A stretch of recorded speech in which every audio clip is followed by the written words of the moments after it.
Hello and welcome to Bondcast, a podcast series where we discuss our views on the latest themes and events shaping rates markets.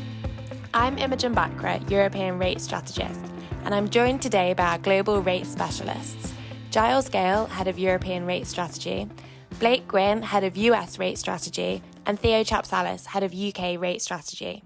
Hi everyone, welcome back to another Bondcast. Another volatile week. We had the markets sort of regaining a little bit of composure at the beginning of this week, and then a fairly big UK-led sell-off after the budget yesterday. So lots to talk about. Blake, do you want to kick us off with your latest thoughts in the US?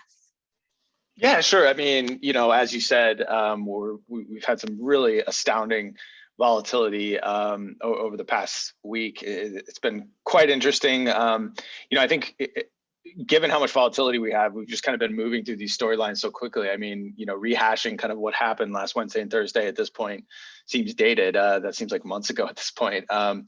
I think where the focus has really shifted, where the conversation has shifted this week, is really about the response to this volatility, the response to the price moves, to the fact that we've had yields, long end yields have been steadily increasing prior to this, but kind of capping off with last week's volatility. I think there's been a shift in the conversation to really about how central banks might respond and what that might look like, when they might do it.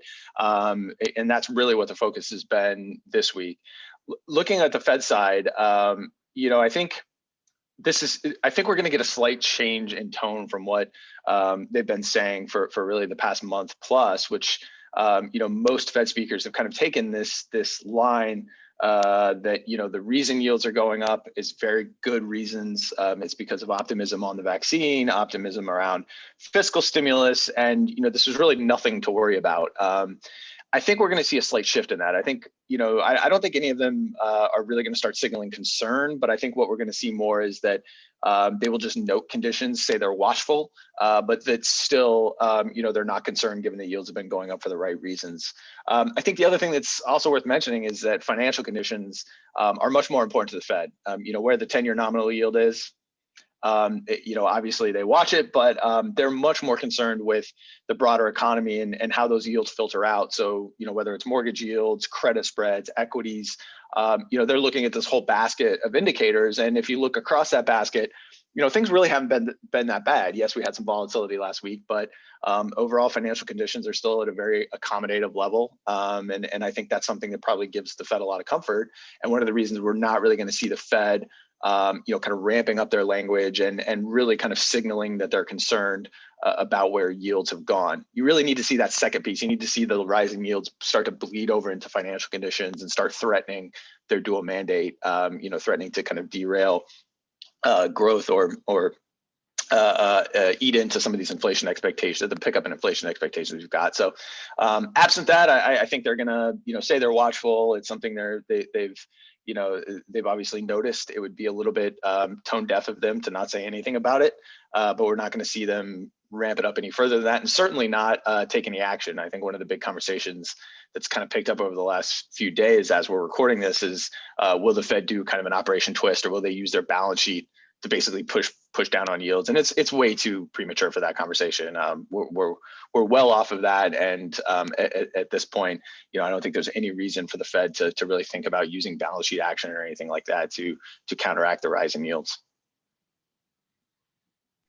Yeah, that makes sense. And I guess that's a very similar conversation to what we've really been having in Europe as well. I mean, I know the theme of the podcast last week was really how do central banks respond, but given that we recorded that pre the moves on Thursday and Friday, I think it's only, this week it's only been emphasized even more about what might the central bank policy response be. So we did have some consolidation in Europe at the beginning of this week, and I think a lot of that was driven by the flurry of ECB speakers that we've had over the week. They've come out more so than we've had from the Fed, and certainly from the Bank of England, in terms of kind of talking the market down about how much they are monitoring these long-term yields, and what they could do about it.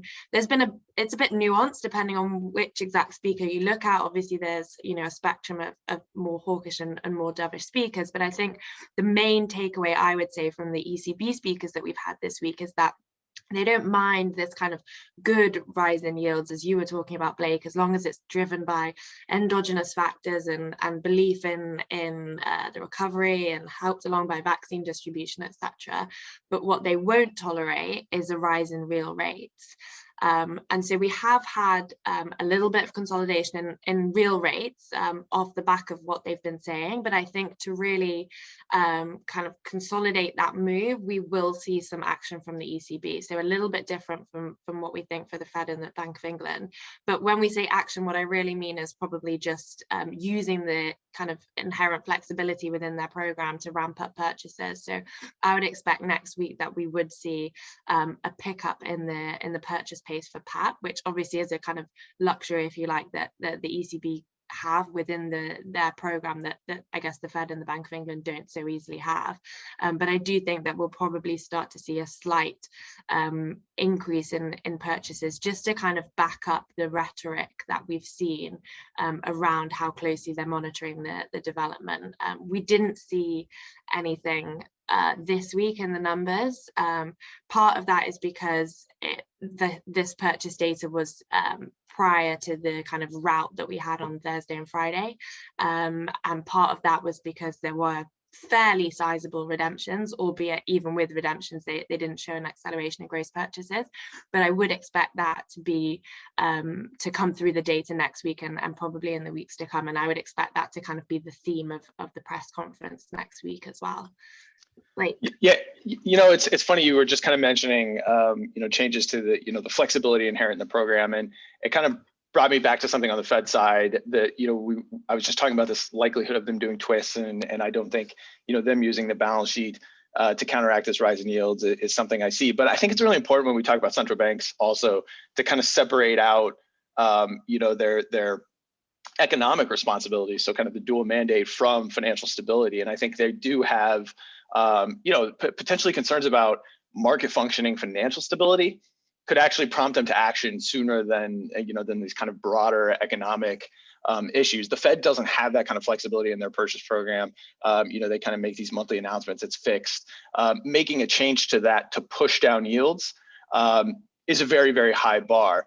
But I could see something more focused on periods of volatility. If they think there's risks in liquidity, if they think there's market functioning issues, I think the bar is a little bit lower to them doing something more targeted. And we saw that kind of in March and April of last year when markets started to experience some real pockets of illiquidity. They came in and did very targeted day of operations. And, it's just funny because we kind of lump all asset purchases together when we talk about the Fed and other central banks, but really there's kind of these two different avenues that they're thinking about: financial conditions, but then also broader financial conditions and how that relates to the economy. And the tools that you might use and the ways you might adjust asset purchases are slightly different there. And I think the bar is much lower on the financial stability side than it is on the actually like pushing against yields to make financial conditions more accommodative. Yeah, I agree. And I guess that's why we've also had a bit of a shift from what the kind of focus or what the conclusion of our discussion was last week versus what it is this week, because last week we hadn't seen the kind of market moves that we've now seen, that we had on Thursday and Friday, that actually, the pace of the move, the volatility of the move, and the fact that then started to feed into other asset classes and continue through onto Friday, I guess is more concerning to central banks than just the fact that yields are rising. Theo, what about in the UK? Because the UK was really what led the sell-off yesterday with the announcement of the budget. So talk us through what you're thinking there. Yeah, I mean, it was a very, very interesting day. Not just the day of the budget, the whole week, definitely very interesting. Clearly, the numbers surprised to the upside. I don't think that anyone, even the more the more fiscally laxed, the more ambitious, the fiscal bulls had not been expecting so high issuance numbers. We talk about issuance that is good 50 to 70 billion above expectations of most of us. So what does it mean for the market? Well, first of all, it definitely means that the current government does not want to bring back austerity in any possible way. It means that the current government is very happy to spend. So when we have, for example, gilt issuance at 300 billion, and we have been expecting 250, and many other market participants have been expecting around 220. We talk about clearly a big gap. So this is one on the spending on the issuance side. From the supply point of view, we do expect upward pressure to remain in the market. This is one. The other point is obviously, if you spend so much and you deliver so much fiscal stimulus, then also the chances of an economy overheating go up. So if you are to price in that overheating that happening sooner rather than later, then obviously this is bearish rates. So it's not just the issuance itself, it's really also the implications of issuance and how it pans out. And yeah, I mean, it's we can talk about it in really detail if you want. I mean, we can talk about even about the different maturity buckets that they are issuing. Sounds like we can be here for a long time. So I'll come back to the issuance in a second, but I guess just to get a view overall of what you really think this means for markets. Does this change or how bearish you are on UK rates? I know we had that 0.75 target, which we hit, and then you kind of increased that, saying that you thought rates could maybe 10-year rates could maybe hit around 1%, but you did take some chips off the table in that short. Does this make you more bearish? Do you still think 1% is probably reasonable? Yeah, I think it's actually very well said that I think fundamentally the 0.75 is the right number. If we did not have such a budget, does the budget make me more bearish? Absolutely. At the same time, it also makes me to expect more volatility, simply because the market is puzzled. And the market, the division between the bulls and the bears is getting bigger and bigger. The market tries to figure out whether this is indeed the opportunity to just buy UK duration, or whether this supply glut will have long-term lasting and damaging implications on the market. Hence also the reduction. Hence our signaling is really stay bearish. We think that 10-year rates can touch 1%, but run that at half your typical risk, simply because things will be very gappy. And I think for me, the main theme of this week is not really the sell-off that we had because of the budget, is the intraday volatility that we experienced every single day because of the buyback or because of any auction. Or to be fair, a simple investor comes in, asks for something, and then that does move the market. And this additional volatility makes us pretty much advocate for less risk taking. Okay, so there's a lot going on in the UK at the moment then. So let's go back to the issuance talk about then, because I know this is, I can see you getting excited about talking about issuance already. So let's think about let's think about linkers. Does this put linker issuance back to normal then? Yeah, linkers in the UK market, I mean, the way that I describe it is linkers are the real market, the proper market. It's not just the, it's not called the real curve just as a coincidence. So clearly, we have a significant increase in the percentage of linker issuance. We moved from 6.8% in the previous year to 11%. Now, 11% is a low number for the UK that has historically been issuing around 25% in linkers, but there's been a deliberate attempt to reduce that. This year, however, linker issuance is back.